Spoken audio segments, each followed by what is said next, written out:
How's it going, everyone? Welcome to the Season 3 premiere of the PanGeekery podcast here on the newly rebranded Geekish Network. And we are a live video podcast celebrating all things geek from an all diverse perspective. What we do is we talk about TV, film, video games, books, comic books, all the things covering all the nooks and crannies of fandom. My name is Earl Ballon. I'm an actor improviser here in Los Angeles, California. And the last video game and or novel I finished was the game Little Nightmares.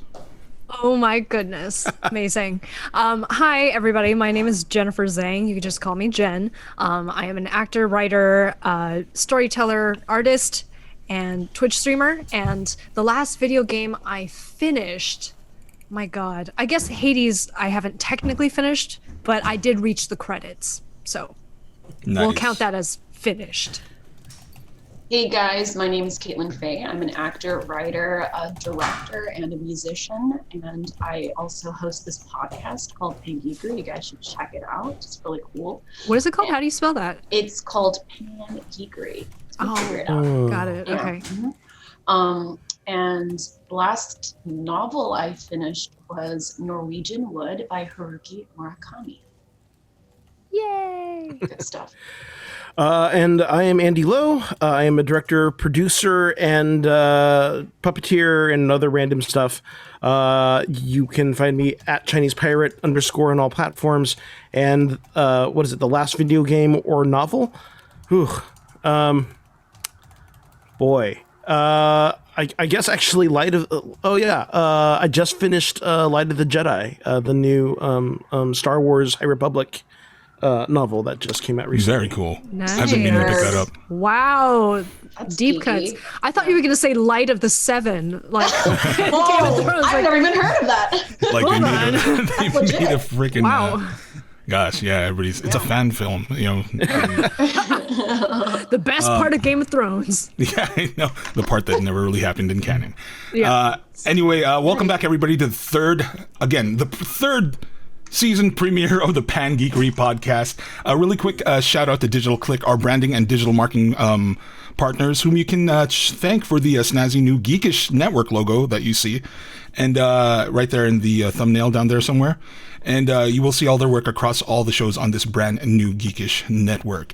As you can see, PanGeekery Network has been rebranded into the Geekish Network, and we have a whole family, a whole slew of pods ready for your consumption. With that out of the way. Consume! With that out of the way, how's everybody It's been on the your break? American way. I know. Oh my God. It just... We out here. We out here. We out here surviving. We out here. We're out here hoping that this is not a repeat of 2020, but a new year with new possibility and and some change. But cyberpunk dystopia nonetheless. Cyberpunk, Yeah. yes. That's We're getting cyberpunk, closer to though. 2077, so... High tech, low life. Yes, it's becoming a reality. It's becoming a thing. I want a hollow. That's all I want. Looks like I want a you're working on the surfboard. Mohawk too there, Earl. Halfway Oh there. yeah. It's It just needs to be purple. Yeah. right. It's this thing. My V looks surprisingly like me, but you know. Brown Oh, your and- V. I was like, Like your your V. hairline, your widow's peak, your chin. I thought it was like the Okay. chin, like the V. And I should know this. Yeah. I play Cyberpunk along Right. with you. Right. Like, My V is very brown, but he has blue hair. So I mean, I don't have blue hair yet. nice. You will. You will. When a girl I believe in refers you. to her V, she means something else entirely. So I was, my mind was, yeah. Her virginity. Yeah. Vagus exactly. nerve? Her, What else her, starts with and her vagus Card. nerve. Yeah. Her Valentine's Day. Her Valentine's yeah. Day. Yeah. everything Also, horrible everything can be holiday. led back to something bad. So I'm in Her a shortage vendetta. for V's. And Her we're vendetta. back.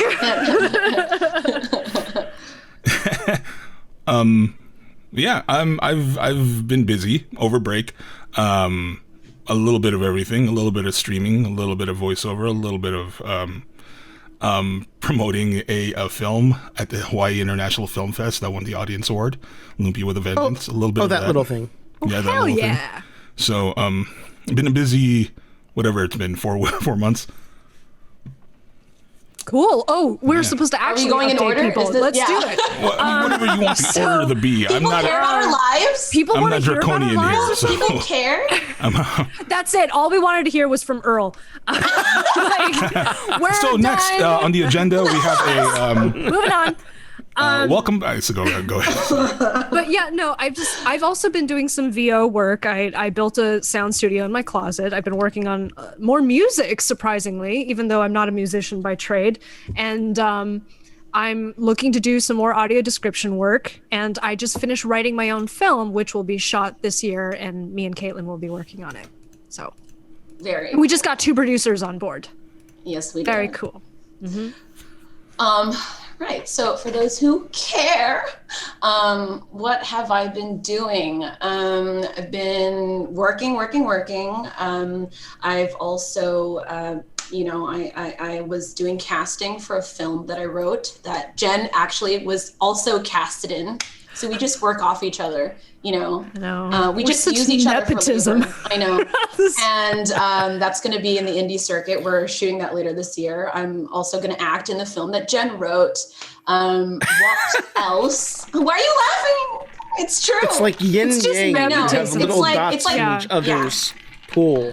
It's like we're Team Rocket or something. It's been like this since 2018, and from it day ain't one. stopping. So Yes. And speaking of Jen and Caitlin collaborations, we are soon to release the first issue in our urban fantasy graphic novel series, The Mask of Halia.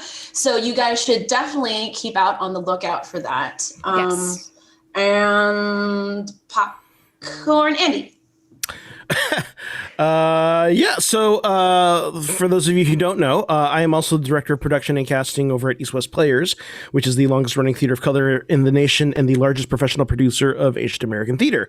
So we have just announced our first digital season, which is 6 plays that will be produced for web distribution, a number of great collaborations with other companies around the country, VACT out of Vancouver, Canada. Let's see here, who else? Hypocrite Theater out of New York. what a name. A show that is original one-person show by Danny Pudi.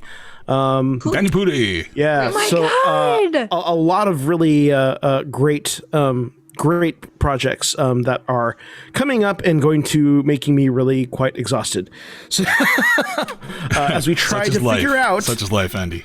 well, I mean, yeah, it's also the we used to be a theater company. Now we're kind of a film studio. No one knows what my that's bad. like, right? Such is life. Such is life. Yep. Such is life in the You guys are in the badasses. in the pandemic. Yeah. And then, of course, I've been working with all the folks here, also on the Pod Squadron podcast, which will be coming back. Hold the faith, and yeah. Yeah. Sweet. I think. Nice. Yeah.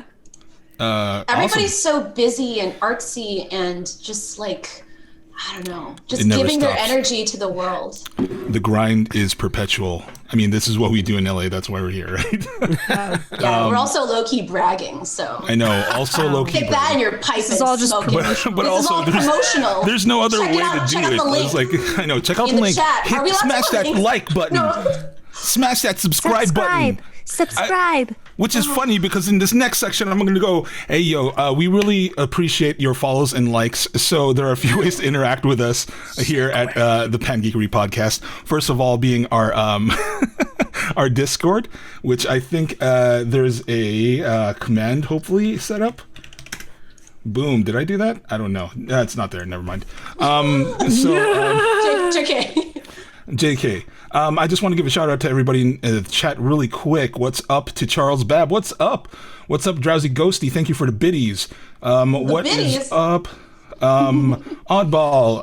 Andy is on the set of Anaconda. What's up, Geekish Network? Jeremy Germ. Yo, what's up, bro? Thank you for the biddies. V Fabella, what's up? How's everybody doing tonight? Aaron Nabis, thank you for that sub. Am I going to do this? And Infernal, thank you for the sub as well. Infernal, thank you for the sub. I didn't scroll up. Drowsy Ghosty, thank you for the biddies that I said already. Eminemies, what's up? Everybody's here. Thank you, everybody, for being here on the the season premiere here. Thank you, Vifabella, for the biddies as well. Arcade Chris, what's up, y'all? For the subs, I'm just going to do this because it's habit now.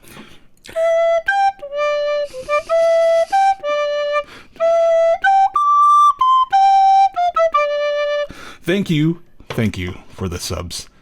Y'all are very much appreciated. Anyway, thank you everybody for being here. Again, hit us up on the Discord. There are a few ways you can help this channel grow. One of them being biddies, like everybody's doing, and subs, donations, everything, all that. Thank you everybody for being here, just the support and for the follows. So we got a few things happening this episode here on this season premiere of the third season premiere of the PanGeekery podcast. First of all, we are talking about, we talked a little bit about the Geekish Network. I kind of ran over that a little bit.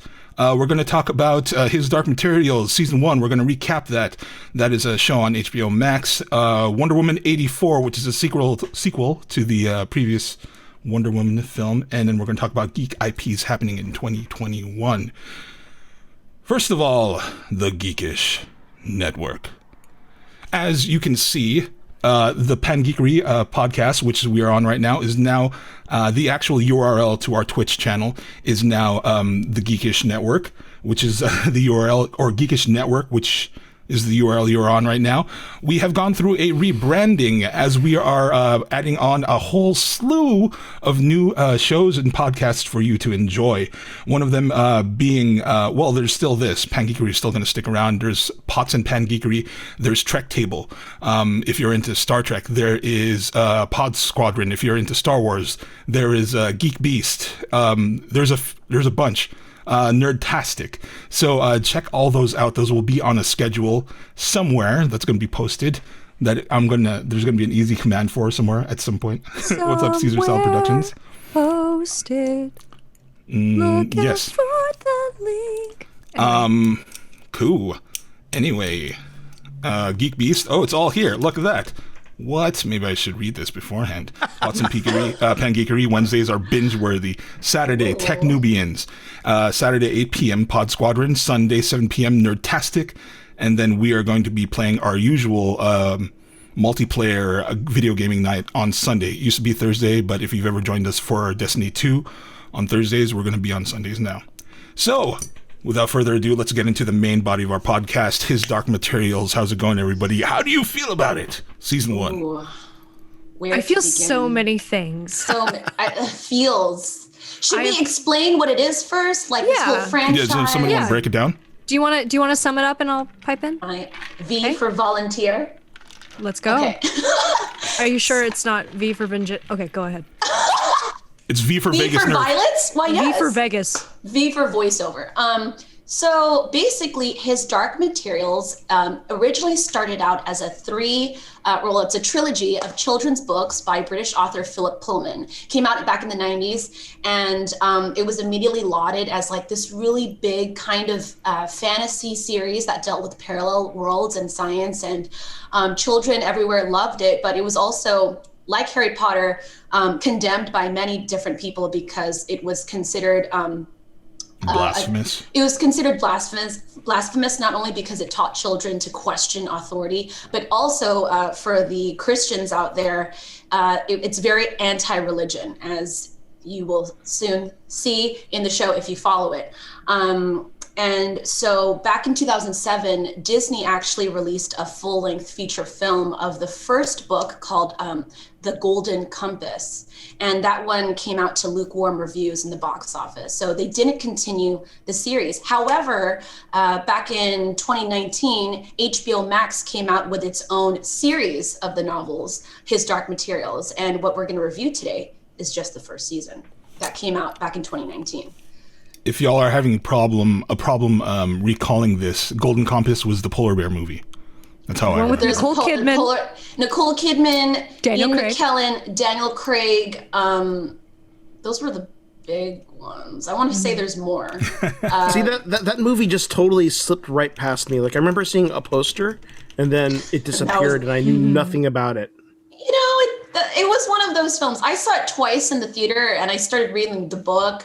I was still religious back then, so I felt kind of bad. Yeah, I stopped because I felt bad I felt like, oh, I shouldn't be reading this, but No, I think part of the reason why it got bulldozed, I think, was because of the Harry Potter trend. In some ways, Right. like, following the Britney craze, like trying to make Mandy Moore Britney is not going to happen in the same way that trying to make the Golden Compass Harry Potter is not going to happen. Yeah. There was a bunch of that stuff too, just like YA novels turned movie franchises, and I would say there was a glut of it. Percy Jackson, Divergent. even the C.S. Lewis, Narnia. Narnia. Like they only got through like Maze 2 Runner. movies of that. Three. Was that one? Three. There was the Voyage of the Dawn Treader. what's There's that Mortal called? Instruments. Mortal Instruments. Is that City of Bones? That's the one. Yeah. Yeah. Yeah. But I was a full blown heathen by then. Oh, there you go. For those of you of the more conservative or religious ilk, this might not be the show for you. But my best friend growing up who's very religious, and someone I know who's a Catholic priest, they loved the books growing up. So that really kind of shows you how accessible the story is to people who even are conservative or religious. Or both. Right. I do think that part of like, especially when I don't know, I'm not going to speak for all like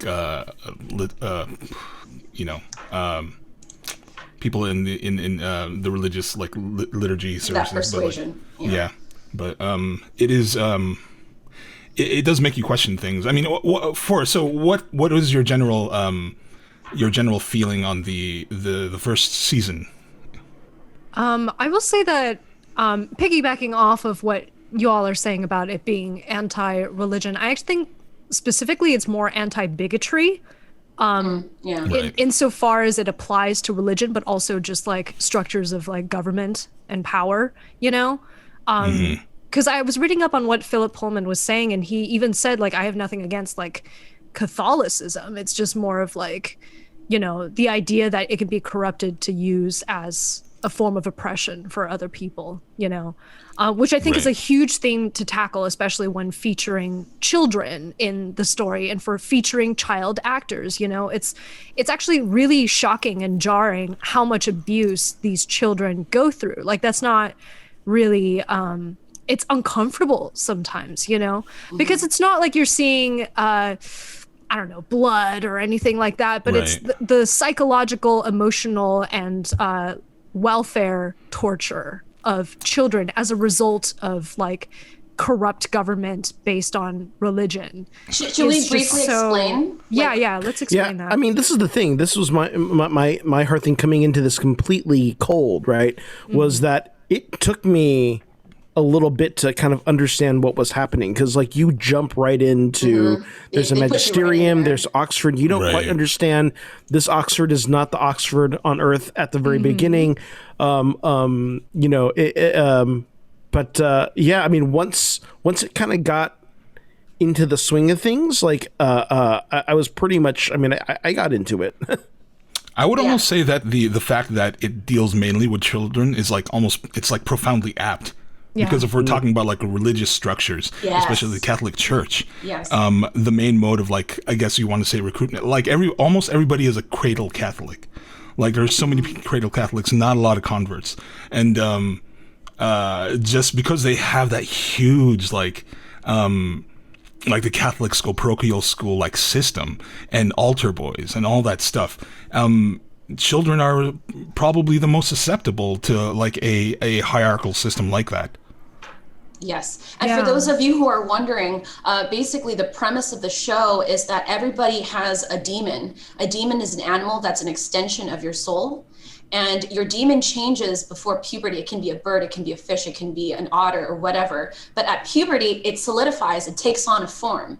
And the magisterium is kind of like that quasi-Catholic church. It's the Vatican, but it's also like their government, It's very authoritarian Vatican. Yes. It's a Vatican pre-modern times, basically. Yes, and as you find out in season 1... I think we're freezing. Oh, are we? Oh, there it goes. Okay, we're good. Okay, they're basically the main villain played by Ruth Wilson, the fantastic She's Ruth amazing. Wilson. She's amazing. I've watched her since like Luther. She's so good. Ooh, I'm I gonna watched her keep since watching Jane her. Eyre. Yeah, okay, Jane that's Eyre. fair. The Yeah, right, 2006 BBC series. I Incredible. forgot. Yeah, Jane she's Eyre is Jane one of my Eyre. favorite books. God. Same. Same. Oh my god. Anyway, But she's my favorite Jane Eyre. she plays Mrs. Goddamn, she Coulter, Wow. who basically is trying to head this experiment where they're trying to cut the demons away from the children. And that kind of has to do with sin and evil. And then there's a storyline where the main character's And father, Dust. Dust, played by James Hottie McAvoy. Yeah. James Who's a Mac profound Daddy McAvoy. asshole. He's like the Hot worst. James, hot He's the hottie worst in this. McAvoy. Oh God, he's the James worst. Mac Daddy McAvoy. He's great. James McAvoy is great. Yeah. The character is the The worst. character's a piece He's of shit. worse. He's worse than Asshole, Professor yeah. X. He's Yeah. like Yeah. super manipulative Yeah. and super kinda one-tracked. manic and- yeah, yeah. very Yeah. manic. And You know, Yeah. this is actually something I'm really appreciating about this is that it's there are so many gray characters, and I love gray characters, characters. Right. No one is truly good. No one is truly evil. Even our hero has The young girl, You know, Lyra. some major flaws because she also has kind of some narcissistic tendencies and doesn't always recognize Absolutely. her own impact on the people around her, right? Right. But of course, it's also kind of how all of these flaws, even we're talking about the shoot, what's her name, Miss Coulter? Mrs. Coulter. Mrs. Yeah. Coulter. Like she, part of what her performance is just, spellbinding is that I still am not. I mean, she's clearly a villain type character. Yeah. But her motivations are so Complex. fascinatingly Yeah. muddled. Just who she is fascinatingly muddled. Yeah. You know? Just like her relationship with her demon. What is, Yeah. because it's different than Her everybody demon else's. is a Yeah. golden monkey, Yeah. but it doesn't does talk. not Oh, speak. all the that's- demons that- talk, yeah. by the way, like Narnia style.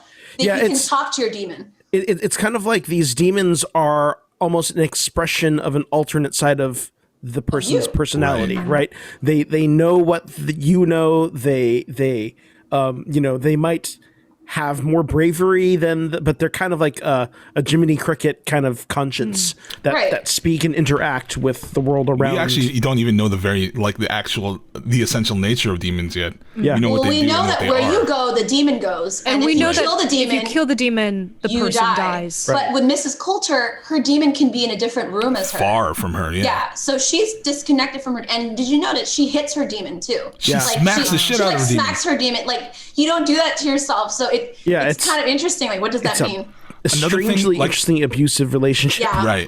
Yeah. That they've been playing out is like, she has these moments of like primal like urge where she just screams rage. out, Yeah. which is more something akin to like what her the animal that her demon represents would do, right? And Versus that's what's herself. like. Yeah, exactly. What versus what a human would do, and that's part of like what's like kind of captivating me.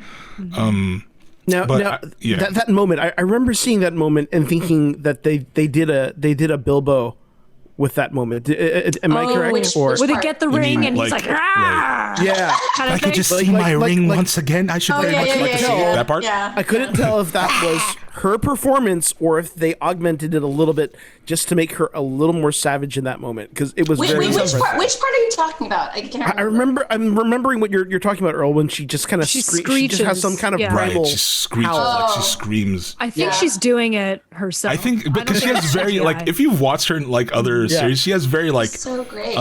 prehensile lips, like her mouth is like Okay, she's got duck lips. She's right. She's Till- not till- stereotypically beautiful, Yeah. like Mrs. Coulter is supposed to be. like But- her Amelia Clark's eyebrows are to her lips. They're just like Yes. they're prehensile. Yes, prehensile lips, Wow. like that. I can't believe we just made an analogy to Amelia Clark's eyebrows.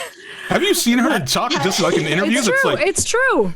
I'm like, how did she They do turn that? upside down like this. They're fascinating. On They're a alive. different note, I will say that the remarks made on classism are actually really poignant as well, because there's an entire Right. group of people called the Gyptians, which is Yeah. like a spin on the word gypsy. We don't It's say like gypsy. Right, but people. without I being started throwing offensive. away- Romani. without it being- Romani. Yes, Romani Yeah. peoples. And Romani. Egyptians. But yeah, so Romani. like Gyptians is the way that they're saying it, but it's essentially like a vagabond group of nomads who Yeah.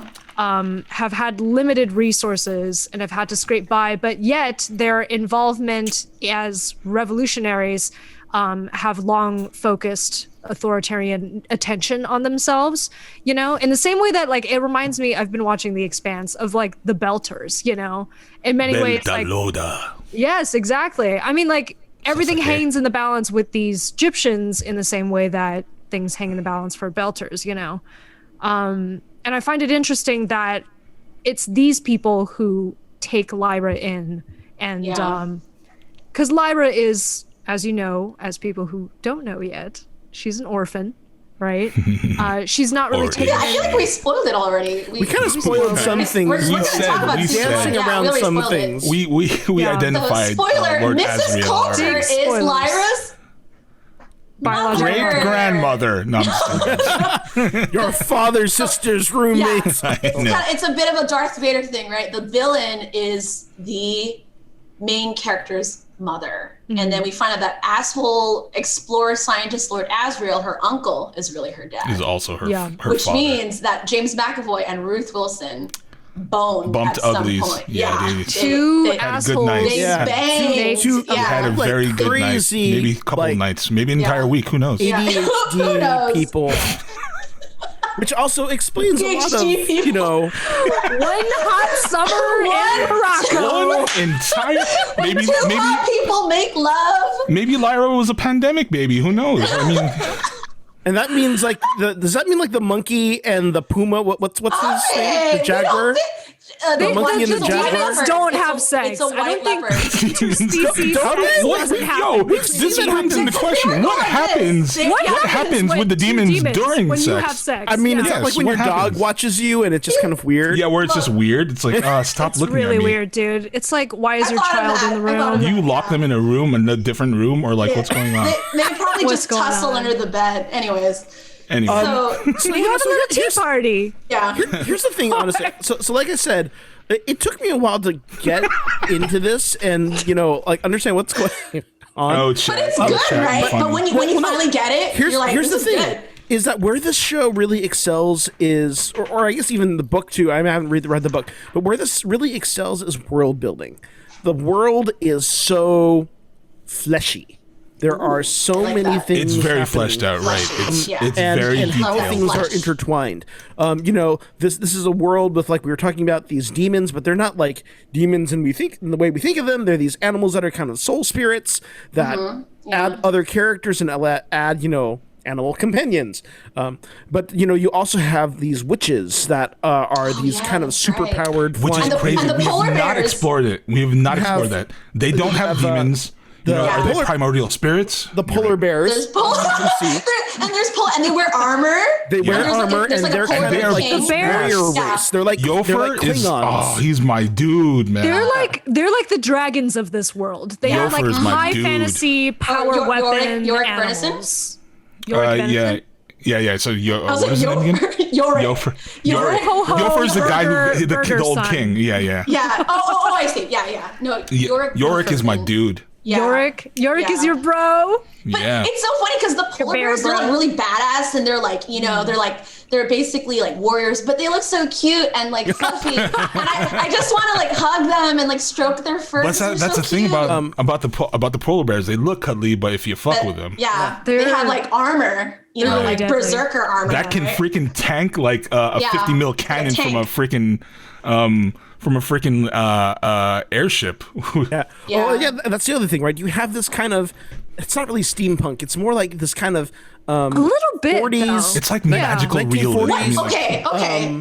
Yeah. What's are we going to talk about the magic system or what? Well, I don't even know where to start. How many episodes do we have on this? Because like I feel like We could just go. Well, we have this in We next just have episode. this. Oh damn! for Okay, one well, season. I'll let you guys Yeah. talk then. No worries.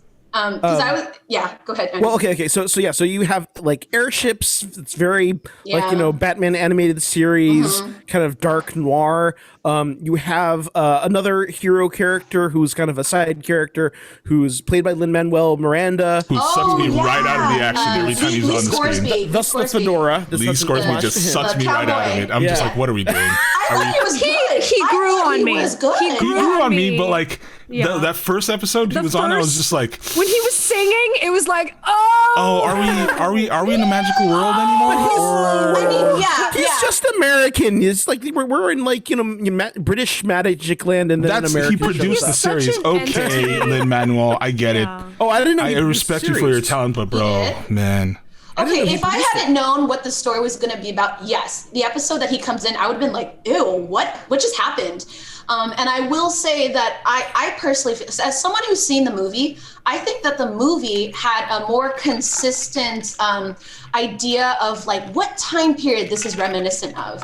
I personally feel like with the television series, it was just all over the place. When Mrs. Coulter is with Lyra, there's times where I'm like, are we in a 60s hotel? Like, it just looks so modern. That it did. But then feel there's very- technology. Her apartment. Yeah, right. it just but it Technology just- like the spy flies are like very innovative and also like Yeah, of- I think different most time. people, their minds are looking to categorize something in some kind of reminiscent time period, and the Right. fact that it was just all over the place was kind of jarring for me. I felt it was kind of. I mean, I don't know. To me, it felt consistent, kind of Art Deco 40s to me. there is a lot of Art Deco, especially in But her I- apartment. No, not the Egyptians. I feel like Right. they look like they came out of like, I don't know. Sometimes it was like Urban Outfitters or something because Almost it- like it- 80s. yeah, like 80s Yeah. punk. I don't know. The way I'm like headcanoning it is that because the two worlds that are linked are the modern world and Yeah, then this our world, this- which we yeah, need to talk this- about, right? Right. Yeah. And then this the world of the demons. And I'm just assuming there's some kind of cultural exchange there because there are people that go back and forth. That is just headcanon. It's not satisfactory. Well, but no, like, I don't think it can because the whole Right. point is that this is secret. The whole point but is there are that people that go through, you know? I think And that's that hasn't been extremely limited. yeah, Extremely It's super limited. Yeah. I'm just James saying I'm Cos- headcanoning it. yeah. There's one character who we see go through. Carlo Boreal, the Lord Carlo Lord Boreal. from the Magisterium. But that doesn't happen in the book. He's willfully like okay. hiding it Not from in the everyone. book, yeah. I think what they did was the showrunners were like, well, we don't want to make the second season too much of a break, so we're going to start early. We're going to start introducing elements from the second book in the first season. So that we really? go to this, yeah. Yeah, 'cause that's 'cause not in the Will- Lord Boreal is like, Yeah. he doesn't do that in the book. Will is more of a presence from what I understand from like, Yeah. latter books, right? So Yeah. because like we focus on Lyra for the first movie. So Yeah. they actually started introducing They Will started doing already it earlier, yeah. so that Okay, would bridge so the catching cross. everyone else up, right? So there's yeah. this other character named Will, who is Another child. another child who is in our world, and he is child to a single mom with a father figure who has disappeared after years when he went on like an expedition. Whom we're assuming the is Arctic from the demon or world. yeah. Yeah.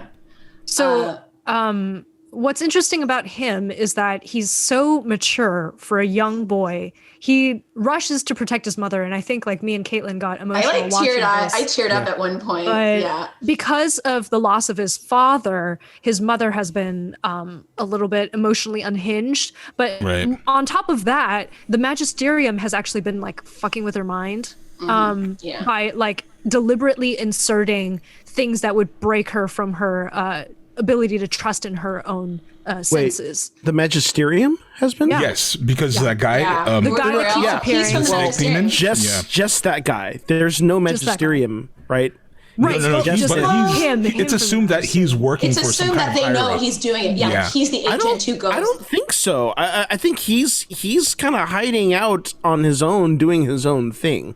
Sure. So then him. But if we talk about like that last episode, he actually talks to one of the, Yeah. the people Remember, in that's the not in the Magisterium. book. It's not in the Yeah. book. He So brought the some assumption- members from Yeah. Magisterium, From the Magisterium with the him in the Monsignor car. looking dudes. Yeah. But He brought people And he's across. like- No, wait a no, minute. he didn't bring people across. He didn't but bring he reported anyone, to, but he you reported talks people. to someone and you know Yeah. he's talking about the other world. So There was Right. a liaison. There was a liaison in this world that has been helping him out and trying to find Will's father. And I don't know who Yeah, that we is. did get- for some reason, I had the impression that he was kind of doing his own thing he does do some rogue stuff. outside Right. of the He magisterium. probably knowing. is. No, he But probably he's is. definitely is absolutely doing like some rogue reporting to stuff. somebody else. Yeah. Yeah, Oh, I'm see, sure I the didn't have that Magisterium impression. knows. Huh, okay. Yeah. The crazy thing is that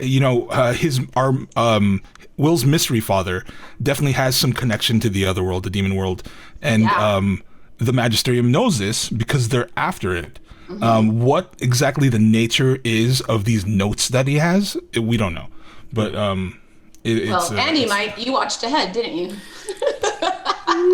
Well, don't spoil No it for spoilers. us. Yeah. if Yeah. and or If and when we find out what's if in the and notes. when Dracula returns. I'm never gonna Bringing live out that the one old down. jokes. Sorry. I'm never gonna live that one down. Yeah.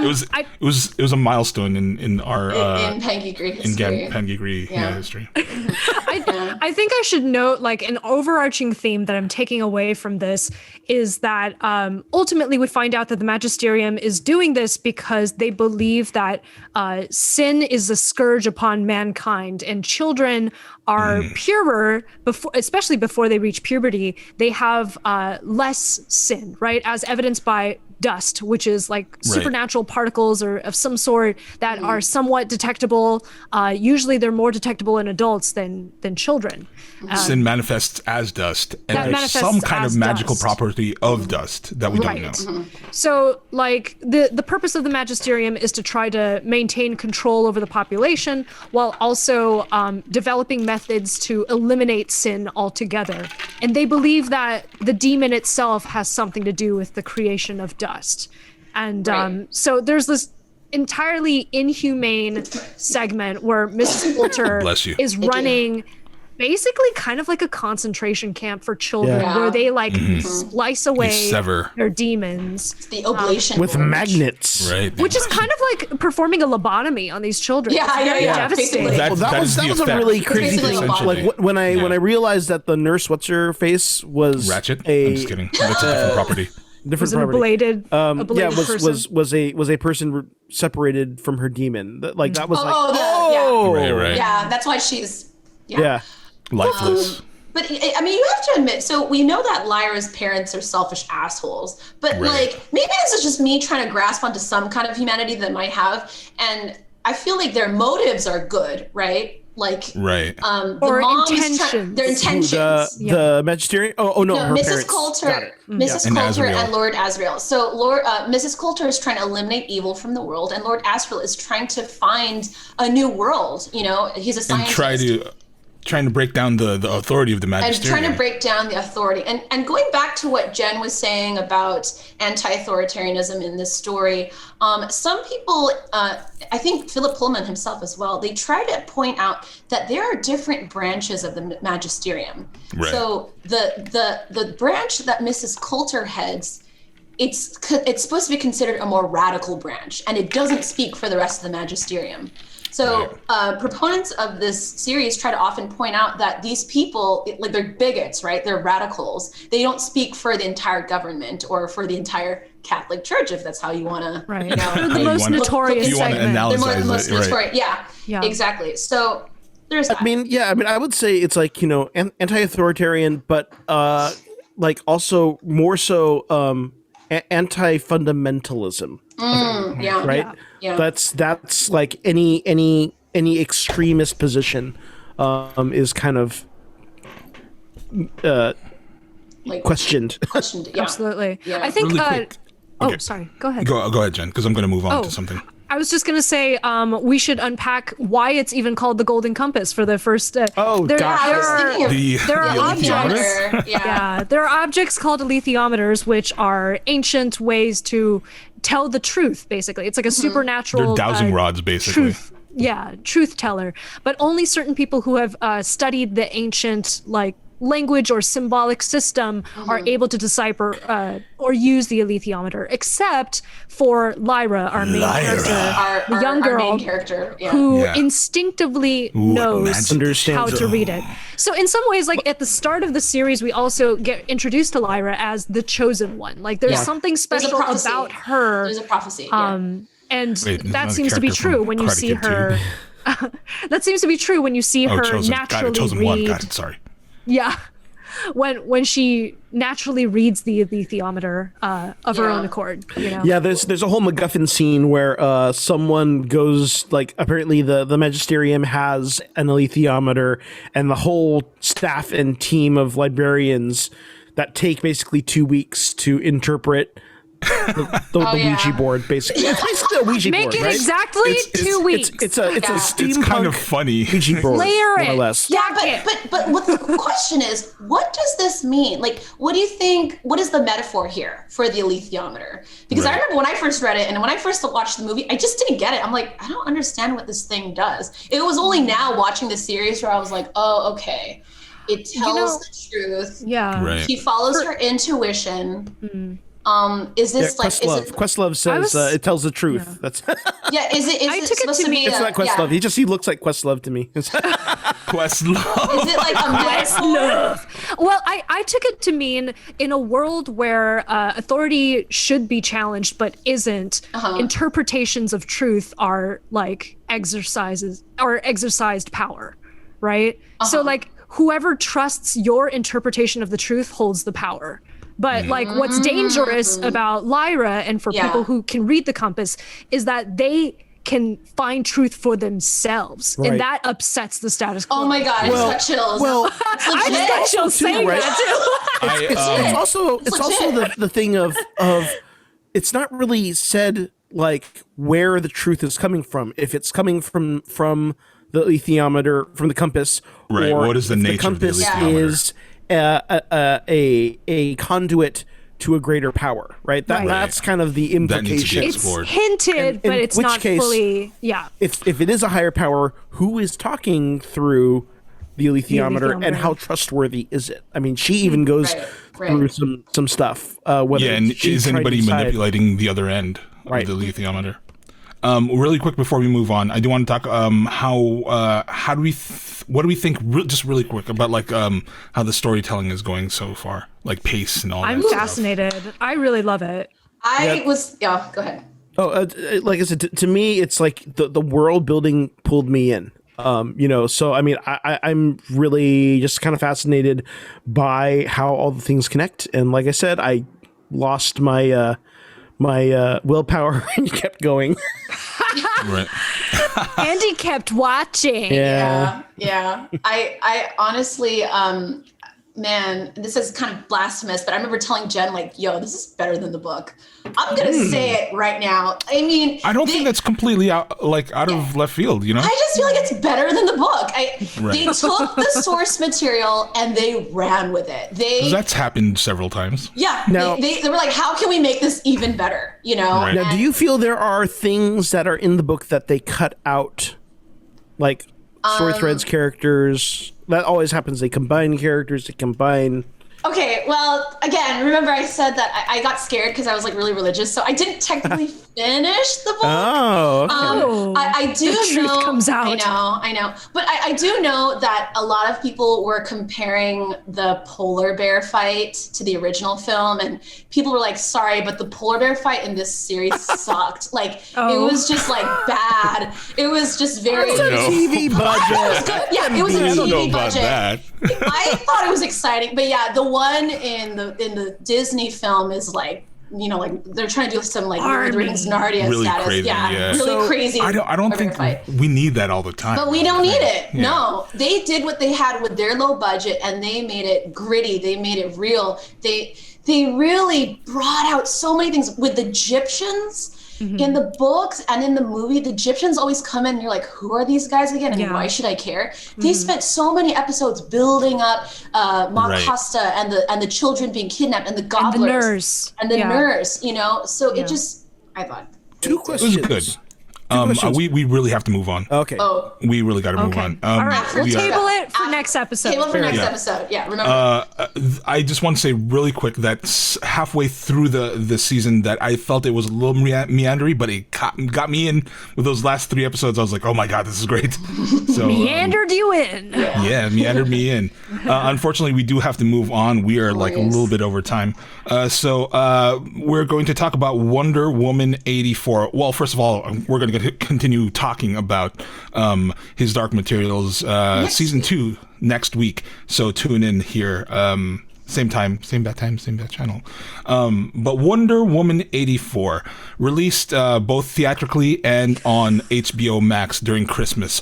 What do y'all think? General feelings. Let me sit back for this one. Oh, I'll let- goodness. Oh God. I had Let me just say, I held off on the Wonder Woman movies, both of them, because I have such a bias against the DC films. Like, I just don't like them. I have never liked them. And so I was holding off on Wonder Woman. I watched Aquaman and I was like, but I watched Wonder Woman like a couple of days ago, the first one. The first And one. Holy shit, was- that movie is fucking great. Amazing. That movie Yeah. is fucking great. Amazing. I will. Go ahead. Yeah. Finish your thought. No, that's it. That's all I got. I was going to say, okay, so like the through line of what I believe made the first movie 80s. so great was that it really got to the core of why Wonder Woman is a hero, right? Right. Mhm. So she's a hero because she has like the purity of heart and bravery that not a lot of people are like. And almost the brave enough naivete, to but like have. you Yeah. appreciate that. Exactly. So like the start of this movie started really promising for 84. Like we actually see like a flashback back to her into days Mascara, and the yeah. mascara where she has to complete a competition, but she tries to win with cunning and try to like cheat her way a little bit to cut off the Dude, goal it a was little bit. so long. It was And so So long. unnecessary. And- I'm It was Well, so I mean- fucking long. I knew it. I knew it wasn't I'm going to trying to tie say- into the. Sorry, go ahead. So I'm trying to make the point of Robin Wright teaches her a lesson about integrity, right? About like getting to the truth of things and being loyal to your values no matter what. And that's what's actually going to make you a good warrior, yada, yada. So I was like, okay, that's a setup. We're going to have to see this unfold in the story. However, I did feel like the story took way too long trying to discover what the conflict even was. And at the heart of it was about a magic rock. It was about a magic rock that could grant wishes. Pedro Giant Pascal MacGuffin. is like, you know, the mastermind That behind that. absorbed the MacGuffin. I felt like it was just it fell flat for me because it really didn't deliver on like the promises that prequel scene, what is it called, prologue scene. The prologue. Right. Yeah. It didn't deliver on the themes that the prologue told me I should anticipate. It tried to. It Yeah. hit us. It hit us with a hammer in the end with it. But like It was just okay. So sorry, just to really quickly recap. There's this rock that if you possess the rock, it's like an ancient talisman or something. It'll give you that which you most truly desire. Well, right? you hold the rock. You hold it's the like a- rock. it's the ask monkey a wish. paw. It's a monkey paw. It's a monkey paw. Yeah. Okay. Aladdin's lamp. And Yeah. then, what's her face? Kristen Wiig, Nerdy McNerdster, wishes that she could be as Minerva. cool as Diana, right?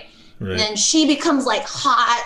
Yeah, And that was- superpower. Dude, that was the only like entertaining part of the movie. She goes- where- Kristen Wiig was Kristen Wiig was great. the best part of that movie. I was like, okay. She goes. She's all that like Yeah. real quick. God, She doesn't she make sold over. it. She did it. She sold it, and then Pedro, Jen's crush Pascal, shows My up on the husband's scene. Pascal. Oh, sorry. You mean the Mr. Viper? Zhang. Mr. Zhang. Viper. He's forever the Viper. The Viper, yeah, the Viper shows up. V for Viper. He V shows for up. Vegas Viper. Yeah, and he tries to get the stone so that he can remind me again. It's like he's trying to- He makes the wish that he had the power of the stone. So the Yeah. stone disappears and That's he right. becomes the stone. He becomes the wishing Yeah. stone. Yeah, Yeah. yeah. So all this, it's just convoluted. So And then I'm Chris going to let Pine you guys comes finish back. first before I talk. Okay, can I just say my bit? Look, And he has a big thing to say. in 2017, I went to the theaters. I saw Wonder Woman twice. I cried each time. I went online. I wrote hashtag buy vibes. I love It's Diana good. and It's I so love Trevor. good. Yeah, my favorite part, I love Diana, but I really don't shoot me, but I really loved Chris Pine's character. And He's great. God, I love him. Stole the show. I love him. He's so great. And when he Perfect died, Kirk, perfect Steve. yeah, Steve was great. But when he died at the end of the first film, I was really sad. I was like, oh, really? That's how he goes. And then I saw years later promotional, BTS photos from the next Wonder Woman film, and guess who's in it? Chris Pine. So I was like, oh my God, be still my beating heart. Are they going to find some clever way to bring him back? No. They do bring him back, but it's not clever. It's the most It's just formulaic so way. cringy bad. fan service. It's fucking Freaky Friday. Like, Yeah, it is Freaky Friday. Freaky Friday. Oops, I'm in another person's body. Also, they sleep together, and Right. Yeah. Steve is in another man's body. So she basically What does that say about raped, consent? she raped another dude. Yeah. You're like some random Oh dude. my God. It was awful. So There were contrived. many different inconsistencies, right? Like, so Diana gains a new power, like willy-nilly, because it's convenient to the story. You mean the She knows how to invisibility turn thing? things Oh, yeah. invisible, Oh my and gosh. she learns how to fly. And So then it's the thing 4th is- of July, so we can Yeah. see fireworks. Just They were just like, oh, you haven't heard of radar. We're trying to steal this plane out of this compartment. So we're going to fly the plane. People have radar. So I'm going to, turn it invisible. I Because mean, that's a radar thing can't that detect Wonder Woman invisible things. has in the comics. She has an invisible Right. plane, but Sure. I mean She that. recorded What that made it in. invisible? Yeah. Like when that came and was just sitting here doing this, and I was like, "Oh no, please don't do it right here." Yeah, yeah. And it happened. I was like, Bippity, bippity boppity. bippity boppity boo. and then she goes back and gets this like golden armor. Yeah, And yeah. we're, Yeah. And then it gets dented, and I was like, really? yeah, I know. It was Gorgeous! Here's the How thing. dare you dent that What- armor? One of my big problems with the film is that I feel like it didn't know what film it wanted to be. It started didn't. off It as seemed like it twisted several ways Right. and then landed somewhere. somewhere. It started off with this like flashback, and then when we get to the 80s, it becomes this weird 80s pastiche. Stupid But like, 80s but like, pastiche. but like not all the way. Not all the way. It's like So we're gonna take this, bad. and we're gonna take this, and we're gonna take this, but we're not gonna go 100% with it. And then when the actual conflict happens, it turns into kind of like a 90s like adventure film, all of The Mummy, kind of. But like, It wishes. not It really. was It a wishes. little bit, Please. yeah, mummy like. Right.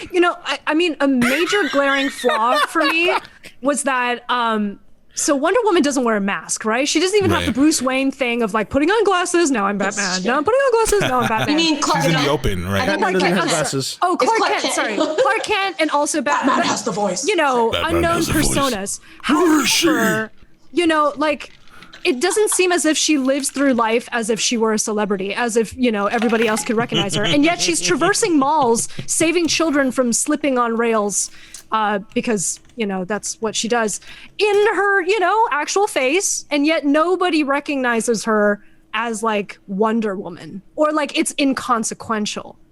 Yeah, and what's Right. also kind of sad is like Steve died at this point like 40 years ago. 40 years ago. Yeah, and she She's spent still all not those over years it. alone. She's still Spent not over all it. I mean, I those can years understand- of yeah. fucking I love. had one love and he's gone. I can okay. The first so, man I saw. The first man I saw. I'm being so Right. mean. Sorry. Okay, y'all No, it's ready? fine. It's okay, go for it. oh yeah, go. Go for it. Yeah. Go. I had a blast with this movie. I had What? so much fun with this. So for me, I had fun with it. I'm not denying that. Hold I had on, tons hold of on. I fun. let y'all talk. I let Yeah, y'all yeah. talk. Chat talk So to it. so basically, I mean, I know I am the minority opinion. There are a handful of us. To me, it absolutely knew what movie it was. You had the I the 100% flashback. fucking disagree. You had the flashback to back to the Themyscira, and then there is a severe tonal shift where they go kind of with the goofiness in the 80s and the mall scene and the bride and all that, and saving people with the rope and whatever, and at which point it became an homage to 1977 superhero films and television. And the thing is, all of these kind of contrivances, all the things that the standard that we're holding it up to are not of the genre it's attempting to be. It's not attempting to fill in every single hole. It's not attempting to. It's a to me the only real thing that to me it was missing was going full 80s on the soundtrack. But instead they went for 80s superhero movie soundtrack as through the lens of John Williams, right? So there are so many. Well, yeah, it's Hans Zimmer doing his homage to John Williams. All of these inconsistencies, the body swap tropes, the everything. These are all tropes of 1980s films. Right. And yeah, when we look at it through today's lens. Yeah, we see it through the lens of us looking at movies. If we look back at Superman 2, Richard Donner, I can't remember the director who they fired, Richard Donner, and right. If you look back at that, there's a lot of stupid stuff that does not make sense. Talking about new powers, why does General Zod suddenly point at people and can lift it? I'm going to rip my S off and turn it into a net. None of that makes any sense. It's not supposed to make sense. That's the thing, right? For me, it was just fun. I was there for the ride. I had a blast. That's fine. That's fine. You can be there for the ride. Yeah. I say this all the time. You can be there for the ride. Don't pretend. Don't pretend it was a good film. I do think it's a great film because I think it did exactly what it. You do think it's a great film? I think it did exactly what it set out to do. And the problem is because the box office. We're looking at it through our lens now, which is very different. Okay, but even if we were looking at it through the lens of the 1980s, does it succeed for this lens now? No, certainly not. It obviously didn't. But I think it succeeds in what it set out to do, whether or not that was a good choice or a bad choice. What do you think it was set out to do? I want to hear this. I think it's set out to channel these 1980s superhero film tropes that are absolutely ridiculous. Well, yeah, but you can still channel those tropes and make it a cohesive film. That did not happen. I did feel like it had a lot of. Oh, I don't think it was at all. It was cohesive to me because how was it cohesive? By what standard was it cohesive? It's great that you like that. I think we should. We should have different opinions on the show. You know, I agree with that. But you're gonna have to explain it to me. Okay, what would you like me to explain? By what standard was this a cohesive film?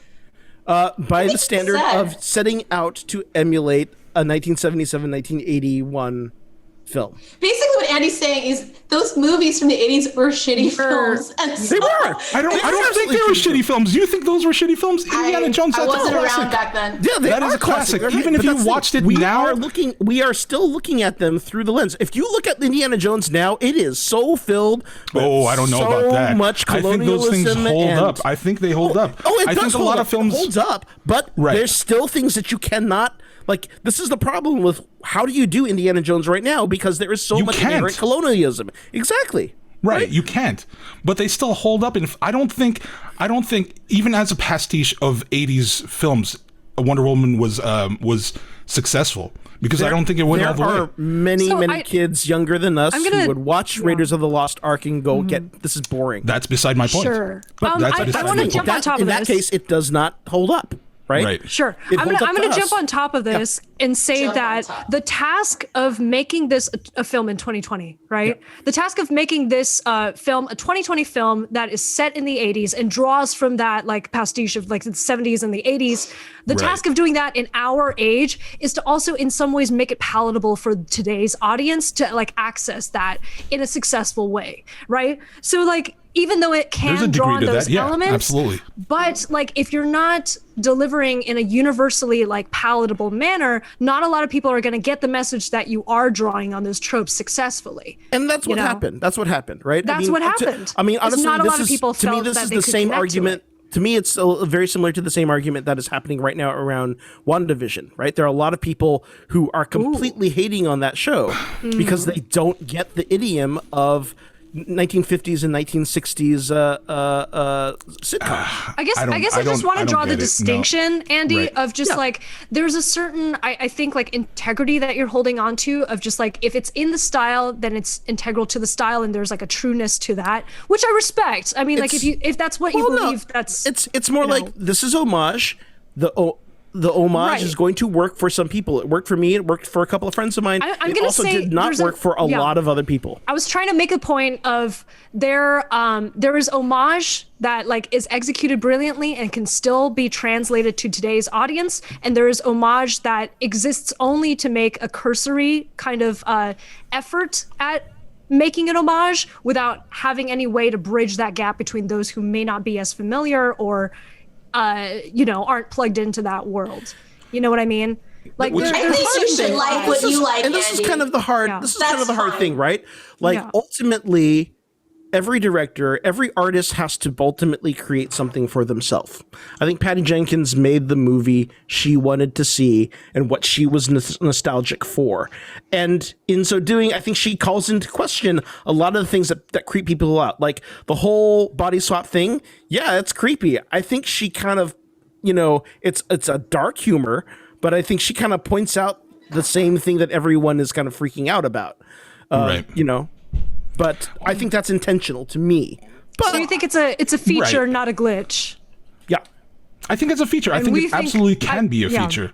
It just I has to be still think it's a glitch and not a feature, but it's two sides of the same coin. I I want think to know. that it- Oh yeah.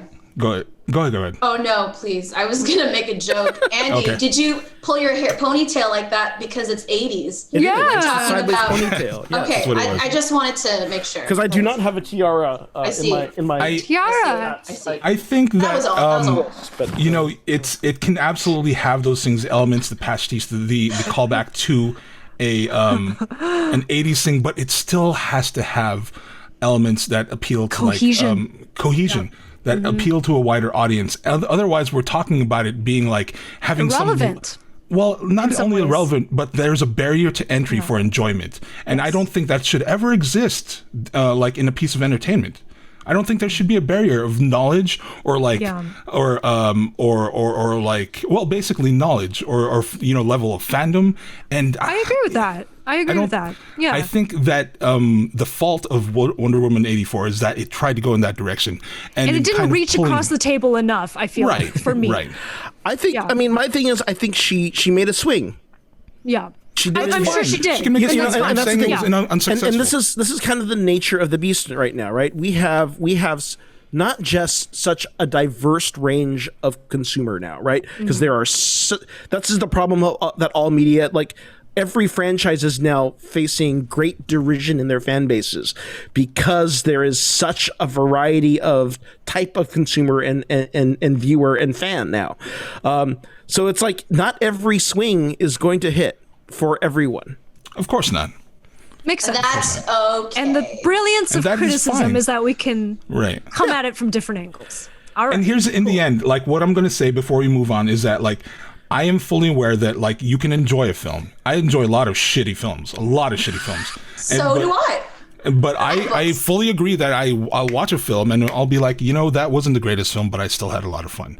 And I get that that's the situation for a lot of people who watch 1984. But Andy thinks it is a great. Oh yeah, Yeah, exactly. You know what? Actually, it was great. I actually just the other day was watching this great YouTube video that was a debate between Siskel and Ebert versus this other high-profile critic who Right. was just slamming on Star Wars. He thought Star Wars was the death of all. Of cinema. The original Star Wars? That's it. The original Star Wars. The Okay. entire original trilogy. Okay. And how that children were being brutalized by the dehumanizing That's effects overdramatic. of this, right? Completely And overdramatic. and ultimately, Maybe they are. Siskel and Ebert were like, dude, what are you watching? What are you? Star Wars. Calm down. It's fucking Star Wars. It's too bad you didn't have fun with this, but I know. Oh, I'm sorry for the guy who really believed that. Yeah, I would never say that, but like I would never say that fucking Wonder Woman 84 was brutalizing the youth to like robots or zombies. That whip brutalized I know. me, man. I would never say that. Sorry,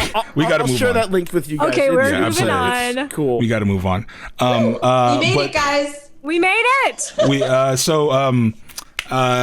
Finally, we're going to talk about some geeky IPs that are coming out in 2021. Geeky IPs, as I like to say on the Nerdtastic side.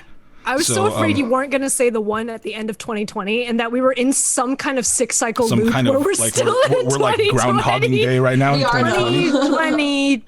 one. Okay, so who wants to go first? Who are we popcorning this or? So what are we doing here? We're Are we going to just talk. reading stuff?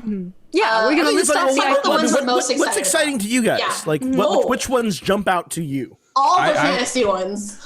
I know nothing about like what's coming out in 2021. Okay, let's talk about It's on the viewing schedule, so let's bring it up. I'll start except with for this, Raya. right? So last fall we had Disney's shareholder meeting, and Kevin Feige, I got to talk about a lot of the Star Wars coming out over the next 3 years on Pod Squadron, but I did not get to talk about Marvel, and this is just crazy to me that because of the backlog, because they didn't release anything last year, you have a backlog of stuff that didn't get released last year, plus all the things they've been working on, to the point that with WandaVision to the end of this year, there is basically a new Marvel property, either episode of a show or new film being so released much. on Disney There's Plus so every much. week of the entire year. Insane. That is What do you crazy, choose? What right? do you choose? Yeah. Well, I'm not saying you don't have to choose, because it's literally, it's like, it's now Marvel Fridays. Every Friday is Marvel Day, As right? a Marvel fan, is this like the best year ever for you, Andy? Like what? Yeah. Like what? It sounds like how a do lot you of work deal? for me. I don't even know. Yeah. It sounds like a lot of work. I don't know wonder if I could. Yeah. handle if all like that. society's gonna reach critical Marvel exhaustion,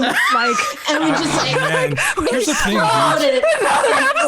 Here's the thing, like, I love content, but in the end, and I say I haven't. I was meaning to write like a blog post or something Quality about this. over quantity, right? Well, there's that, but in the end, like, as personally, like, I'm a creator and not a consumer. Like, I love watching stuff, but my main mode of like existence is I want to create things. Same. So I have up to that. right. I have Snub nose. Sorry. Creator, not a consumer. I feel like Excuse me. I feel like I gotta work. I have to apportion time out to watch things, and I'm just like, yeah, there's it does get a lot. it's overwhelming because like Yeah. I worry a lot about Yeah. like putting content out, but like by creating things, you know. Sure. Can we list off some titles that we're Yes. excited about? Yes. I thought we were going talking about first? life in general. I'll Sorry. talk No, about it's I'll fine. talk about games. So quickly glossing some over. Horizon Zero Dawn Forbidden West is supposed to come out this year, which Wow. I'm very Nice. excited about. That one is like a post-apocalyptic world, and by that I mean, I don't want to spoil anything, but it's post the fall of civilization. We'll say that. So like the sequel to that is coming out. Breath of the Wild 2 is coming out, which is very exciting. They already knew that Breath of the Wild did really well, but at this point, people have maxed out like 500-hour games for Breath of the Wild, and so they need to do another one. God of War Ragnarok is going to be a sequel to the current Nordic God of War, and one might recall that Odin and all the Nordic gods that inspired, Thor in Marvel. Right. And this is So, called Ragnarok. It's like, are they stealing wonder from what we Marvel? couldn't talk No. about. The source material is still Nordic. It's been older. It's older than that. Right. And then there's Maybe Hogwarts they stole it from Legacy. Kung Fury. Kung Fury. yeah. Hacker Man. seriously. Maybe they stole it from Final Fantasy VIII, the ship. Everything is sold. Everything. Everything is stolen. Everything's Hogwarts stolen. Legacy is coming out. We don't know what that's about, but Harry Potter is making a resurgence. BioShock 4 is a question mark. I mean, I love the BioShock series, so I don't know like what that's gonna be. No news on it yet. And then Elder Scrolls 6, which is Gosh, that's a lot of stuff. That's a lot of AAA happening in next year. it's true. Yes. This year. Okay, so if you want yeah. titles, just going back to Marvel real quick. Okay, of course, so WandaVision's coming out right now. After that, will be followed by the release of Black Widow, which will be the Black Widow film. Actually, I missed something. Between then, the Falcon Winter Soldier series will be on Disney Plus. After that, you'll get Loki, the film release of Shang-Chi and the Legend of the Ten Rings. About Voice of time. Hulu. Looking for that. So waiting. Yeah. That's been back 2 in years. July. Yeah. After that, actually, this is a series that I'm really looking forward to. So there's the Marvel animated series What If, which basically they're Definitely doing looking forward to that. 22 episodes for 22 movies. Basically, all the previous films will get one minor changes reality, and a lot of the actors are returning to voice their character roles. I believe this will probably the last screen appearance of Black Panther, right? Oh, because T'Challa! he did voice T'Challa, T'Challa before Oh my he God, passed. this is his TMNT, his like Transformers the movie. Chadwick Boseman. His And then and then there's Hawkeye series and Street the Fighter. Eternals movie, the Ms. Marvel That's right. TV series, and then the Spider-Man 3 film will be at the end of the year. I actually So can't much. wait for Holy the Eternals because So Chloe Zhao much. is gonna be like nominated for an Oscar this year for Nomadland. she's having a heck of a She's year. like Oh, Chloe up and Zhao. like she's probably going to be the first Asian American director to win. Also, So excited. Kumail Nanjiani? Nanjiani Bod, right? Yeah. yeah, the Eternal Bud. He got the Marvel workout bod. The bod. I was like, Yes. the bod. Yes, there's also quite a few fantasy properties coming out this year, such as Foundation, based on Asimov's Foundation novels. Now, I've never read Foundation. I'm sure Rodney has, but I saw the trailer and I was like, okay, I'm in. There's also, I didn't even know they were doing this, but they're doing Wheel of Time, those Yes. Robert Jordan novels. Right. Yeah, I slept on those. I was like, oh, this is coming out? Shit. There's also, What? I know, Wheel of Time. I have slept on them. Indeed. sleeping. There was also Dune, which we all did a reaction video to months ago. Now, it was supposed to come out last year, end of last year, around November-ish, I believe. But because of the old Rona, I think they wanted to maximize, financial profit by Left getting you people to fool. go out to see it in theaters. So it's coming out October later this year. This also isn't on the list, but I've been really looking forward to The Green Knight, which is kind of like an Arthurian Gosh, legend is that as still in magic and post? fantasy. What's going on with that? It's coming out July 30th. Be there. Because they be put out a square. trailer like a like year 2 ago. years ago. No, like 2 years 2 ago. years? Something 3 crazy like years that. ago? Yeah, a year ago. 5 yeah. years ago, sometime Dev before the Patel Rona and the of, before times. And the before times. Dev Patel from Slumdog Millionaire. And it's cool because Avatar.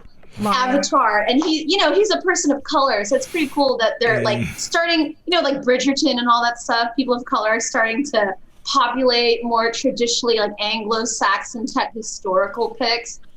I don't know how you guys feel about that, but I think I'm it's all here cool. for it. I'm here for it I'm too. into it because it's I'm like here if for you it. want to keep doing those stories in modern day, you may as well.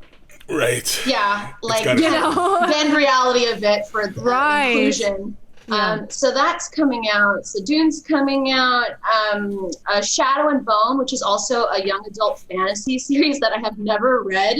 I've But never read it, but I'm really so cool. into it already. It's coming out on. Where is it coming out? Shadow and Bone is coming out on Netflix. So that's in April. So that's in a couple shit. months. It's coming up.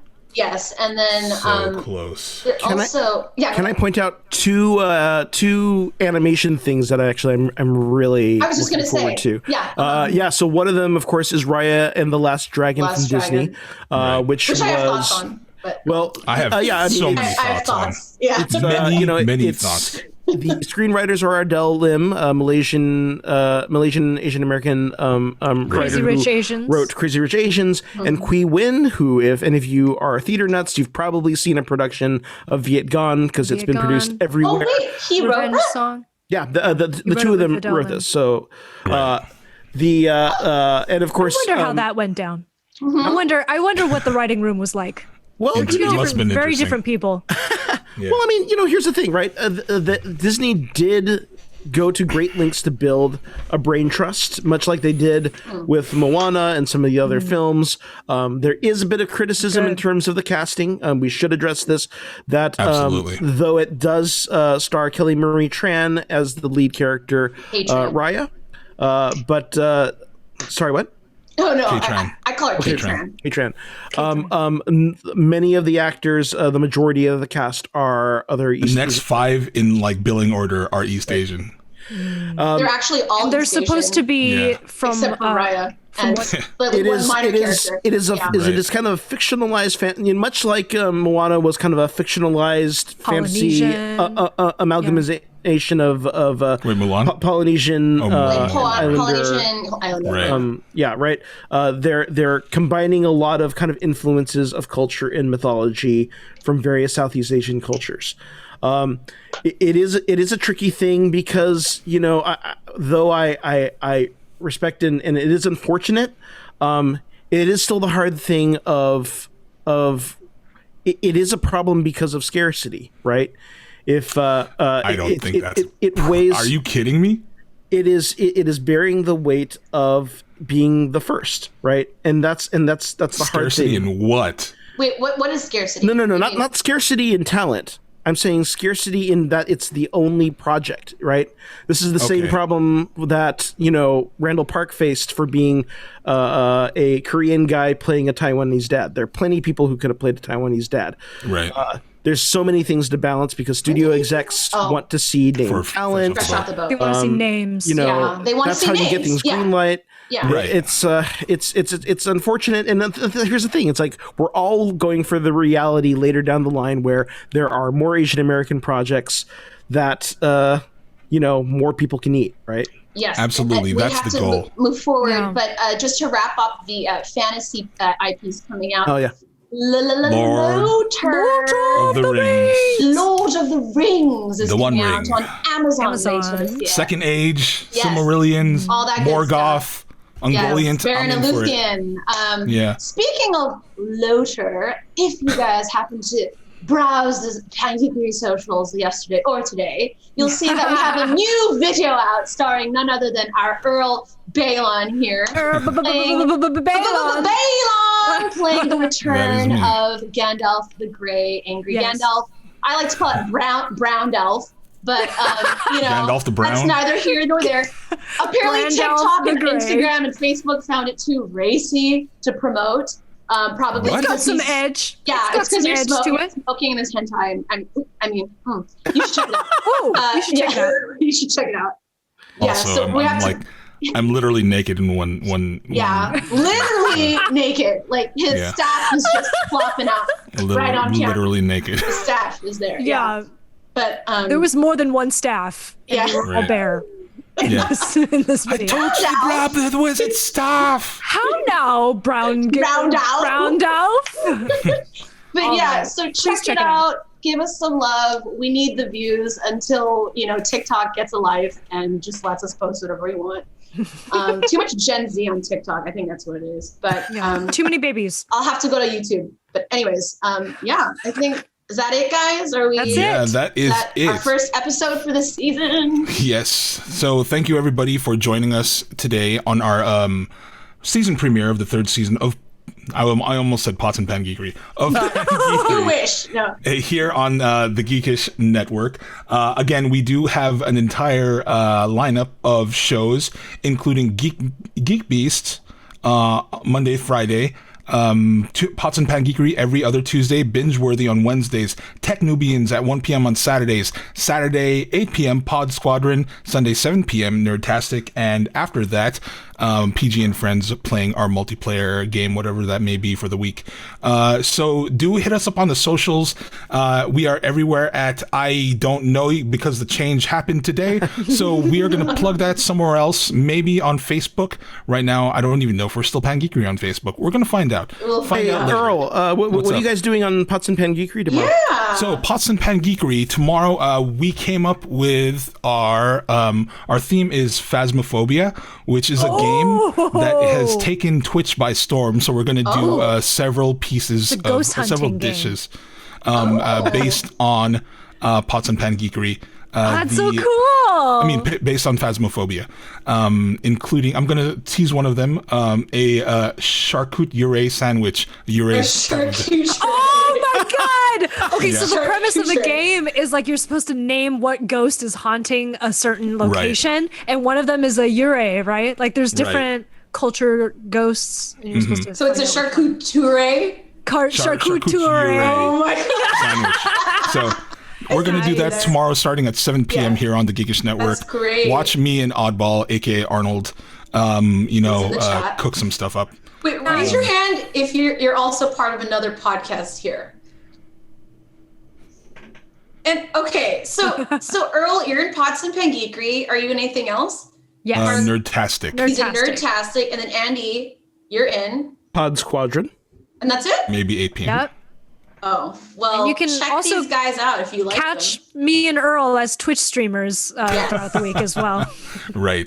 I have a lot of things coming up in this next week. I put like 50 new merch items on the store, so check those out. Yeah. Actually, what are you doing on Nerdtastic? On Nerdtastic, we do deep dives on certain geek IPs, certain geek IPs. Right now, this weekend, we are going to be talking about Cobra Kai. So, cool. There you go. Yeah. What about you, Andy? You got something for... I can say that on Saturday we will be starting to talk about the new novel High Republic, which was why I read it, Right. and then we'll also be doing a little bit of a recap for our favorite moments of this past season of The Mandalorian and how it will lead into all the Star Wars things that are coming. Very soon. So much. Well, if there's nothing else, we are we're about 20 minutes over. So We were I just that good, you know? Yeah. We had to keep going. What is that? I just want to thank everybody for being here in the chat. Thank you, everybody, for the sub. Thank you, Queen of Spades, for the sub. How are you doing? 4 months in a row. Look at that. Thank you so much. Thank you, everybody in chat. Thank you to the cast and the crew. We will be back here. Same bat time, same bat channel, Mondays, 8 p.m. here on the Geekish Network. And next week we will be talking. Do we know what we're talking about? Oh, yeah, His Dark Materials Season 2. And, Jesus, gotta watch that this week. and WandaVision. So, everybody, stay tuned. We'll see you next week. Thank you for being here. Hit us up on the socials, follow, like, subscribe, biddies, all that stuff. And we'll see you in about a week. Biddies. All right. Biddies. Show me your biddies.